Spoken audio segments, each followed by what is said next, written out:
ମା ଦୁର୍ଗାଙ୍କର ତୃତୀୟ ରୂପ ହେଉଛନ୍ତି ମା ଚନ୍ଦ୍ରଘଣ୍ଟା। ନବରାତ୍ରିର ତୃତୀୟ ଦିନରେ ମା ଚନ୍ଦ୍ରଘଣ୍ଟା ସ୍ୱରୂପରେ ପୂଜିତ।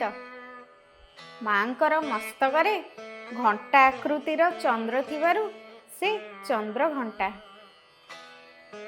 ତାଙ୍କ ସ୍ୱରୂପ ଅତ୍ୟନ୍ତ ଶକ୍ତିଶାଳୀ ଓ ସେ ଯୁଦ୍ଧର ଦେବୀ ଅଟନ୍ତି।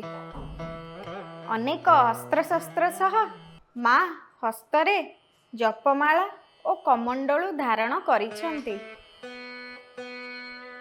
ତାଙ୍କର ଅଭୟ ମୁଦ୍ରା ଭକ୍ତମାନଙ୍କୁ ନିର୍ଭୟ ଓ ଶକ୍ତିଶାଳୀ କରିଥାଏ।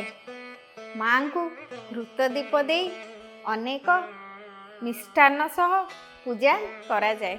ସେ ଦୀପ୍ତିମାନ ବାଘ ଉପରେ ବିରାଜିତ।